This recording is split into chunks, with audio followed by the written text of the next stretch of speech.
Hello everyone, मी अमर कांबळे. आज एका व्हिडिओमध्ये मी ऐकलं ते प्राध्यापक सुकुमार कांबळे सर होते. त्यांचा कार्यक्रम बहुतेक अबकड आरक्षणावर होता.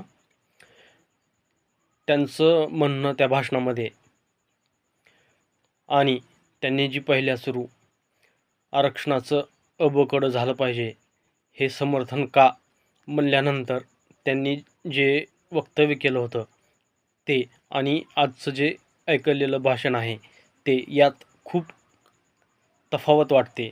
ती अशी की सुकुमार कांबळेंनी या आत्ताच्या किंवा कालच्या भाषणामध्ये म्हणलं होतं की आम्ही 5% का आरक्षण भेटणार, पण ते घेतल्याशिवाय आम्ही गप्प बसणार नाही, हे तुम्हाला आज माझं सांगणं आहे.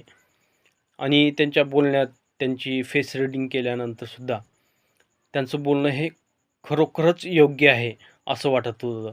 आणि त्याच्या अगोदर म्हणजे आरक्षणाविषयी जी चर्चा चालू होती त्यावेळेस त्यांचं म्हणणं होतं की जर आम्ही मातंग समाजाला खुली छूट दिली, त्यांना स्वतंत्र सोडलं, तर प्रतिगामी संघटना त्यांना एकत्रित करून विषमतावादी आंदोलन चालवू शकते.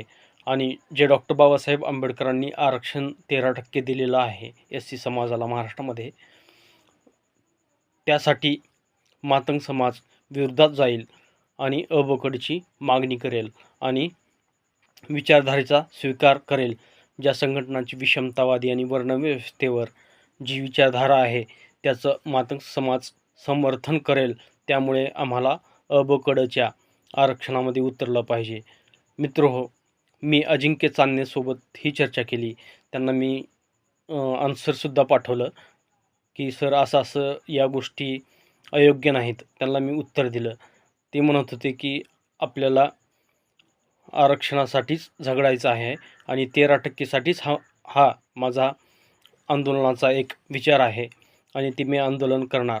100% 13% आरक्षण महत्त्वाचं आहे आणि 13%साठीच माझा हा संघर्ष आहे, असं त्यांचं म्हणणं होतं. पण मित्रहो, त्यांचे पोस्ट बघा, त्यांचं पुन्हा बोलणं बघा. आज खरोखरच वाटतंय ज्यांनी ही आरक्षणाची 13% सोडून अबकडची जी मागणी केलेली आहे ती अबकडची मागणी ते आपल्या भाषणांमधून कार्यक्रमांमधून करत आहेत असं मला नक्की 100% वाटत होतं. पण त्यांचं म्हणणं होतं की आम्ही मातंग समाजाला विषमतावादी संघटनांच्या हातचे बळी होऊ देणार नाही.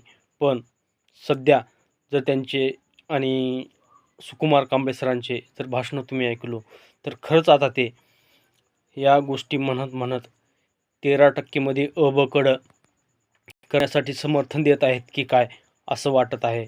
बाकी मित्रहो, जे डॉक्टर बाबासाहेब आंबेडकरांनी आपल्याला आरक्षणाची तरतूद केलेली आहे, मग ती केंद्रीय पातळीवर असो किंवा राज्य पातळीवर असो, ती आरक्षणाची तरतूद आणि त्याच्यासाठी त्याच्या संरक्षणासाठी आपण झगडलं पाहिजे.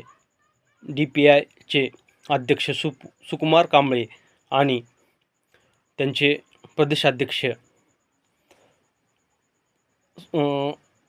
त्यांचं नाव काय आहे, अजिंक्य चांदणे, या लोकांनी आंदोलन उभा करताना म्हणलेली एक भाषा आणि त्यांचं आजचं जे वर्तन आहे भाषणांच्या माध्यमातून, बोलण्याच्या माध्यमातून, ती भाषा याविषयी कुणालाही कळणार नाही. पण डॉक्टर बाबासाहेब आंबेडकरांनी केलेलं आरक्षण, दिलेलं आरक्षण हे आपण वाचवणं गरजेचं आहे.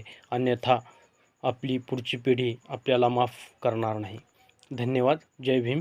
हा व्हिडिओ जास्तीत जास्त लोकांपर्यंत पोहोचवा.